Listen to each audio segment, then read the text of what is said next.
Yo, what's up and magandang buhay mga kafishda at maligayang bagong taon po sa ating lahat. Kagabi po ay sinilip natin ang ating mga Magna Daphnias at dumarami na po sila. At ngayong araw po ay tuturo ko sa inyo kung ano ang aking pinapakain para sa aking mga Magna Daphnias. Samahan niyo po ako sa paghanda ko sa pagkain ng ating mga Daphnias. Let's go!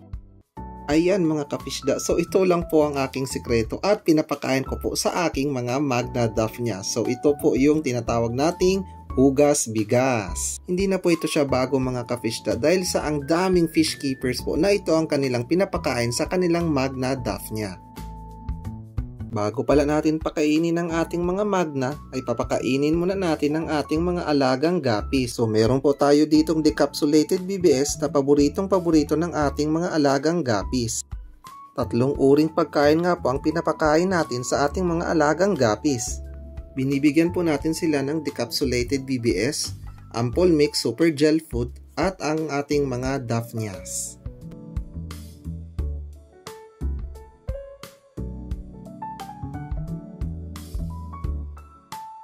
At ayan mga kafishda, so natapos na po nating pakainin ang ating mga gapis. So ngayon naman po is papakainin naman po natin yung ating mga alagang Magna Daphnias. Ayan mga kafishda, so dahil sa medyo klaro na po yung ating tubig, ay pwede na po nating pakainin yung ating mga Magna Daphnia. Sa ibang mga fish keepers po ay yeast ang pinapakain nila sa kanilang mga Magna, pero sa akin, sa hugas bigas lang po ako nagiyang. Sa dami naman po ng hugas bigas, so saktuin lang po natin na medyo cloudy lang yung tubig. Itong nilagay po natin ay pwede nang tumagal ng 2 hanggang 3 araw. Pero minsan po dahil sa sobrang dami ng ating mga Magna ay 1 araw lang kayang-kaya nila ubusin ng ating hugas bigas. Kaya mas maganda mga kafishda ay lagi tayong merong reserba ng hugas bigas.